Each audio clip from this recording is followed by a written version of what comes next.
All right, so let's see what else is going on. So I'm on the New York Post, but I can't seem to get my computer. It's like stuck as usual. It drives me crazy when this happens. Drives me crazy when this happens. Okay, so apparently, according to the New York Post, sorry, I'm eating as I speak. I shouldn't do that. It's annoying. I know it's annoying. It's rude. Sorry. Okay, so apparently, according to the New York Post, because of it comes on. Oh my god, it sticks, and then I can't move the cursor.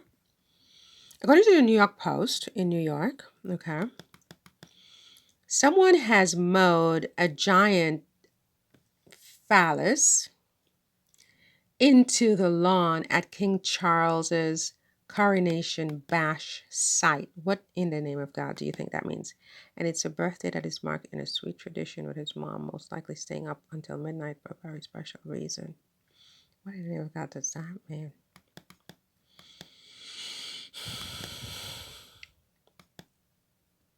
Oh my God. Oh my God. I'm not even gonna read that. I'm not even gonna read that. I mean, even for me, it's a bit much. Oh,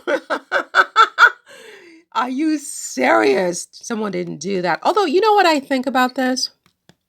It doesn't even look like a phallus, actually, does it? I mean, it's kind of like very, very rectangular, right? Isn't it? And it seems to me, I mean, with all due respect, like I don't mean to be obscene, but it seems to me it should be more sort of cylindrical. Do you know what I mean? Rather than rectangular, you know? So I don't know. But what if my concern is the following? My God. Oh my God. What if, quite seriously, this becomes like a theme where people show up in all iterations of penises and the other stuff, or the tampons or something like a tampon hat or whatever. What will you do, King Charles? It's your penance. It's your penance because would you please take your hands out of your whatever that is? It's your penance. And you know why?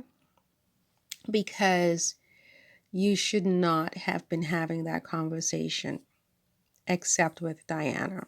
And I think you know that, you know. And but what are you going to do if people turn your coronation into this horror show where people, well, it's going to rain, so they can't because they're going to need umbrellas and stuff.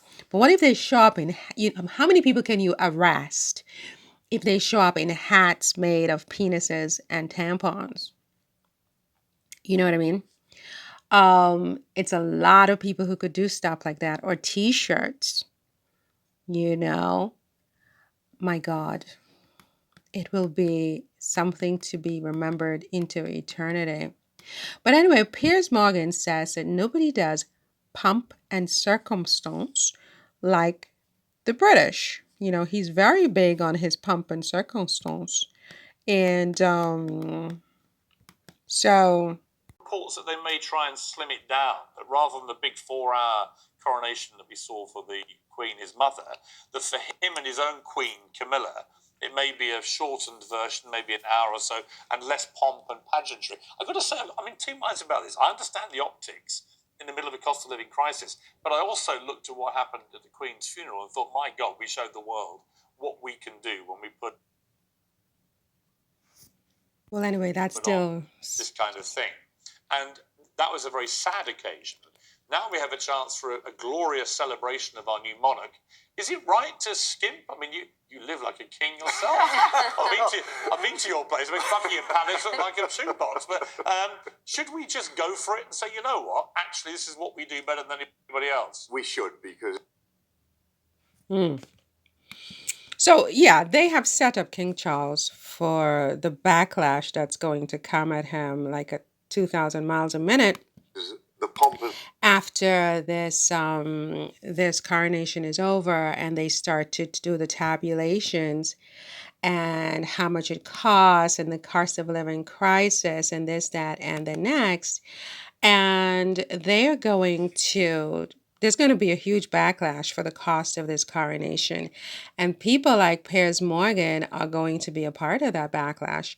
And they are the one that spurred you on and encouraged you to go through with this absolutely, I mean, I'm not even going to put any adjectives to it. I'm not going to do that at this point, okay?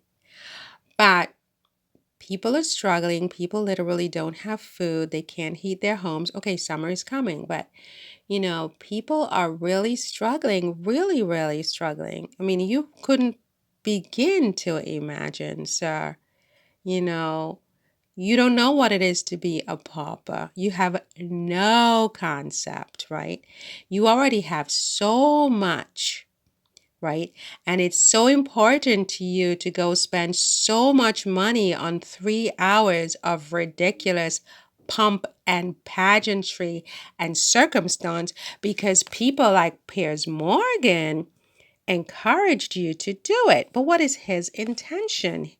This is what you first have to ask yourself when people like Piers Morgan spur you and egg you on to do certain things.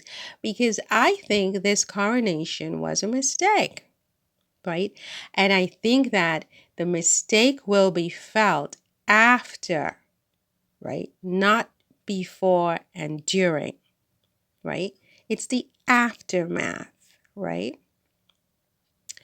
I hope I'm wrong. I hope I'm wrong. I think you look very, very nice in blue. You should always wear blue suits, sir. Anyway, good luck on your coronation tomorrow. And we'll talk again. We've got some very serious things we have to talk about. So enjoy your coronation.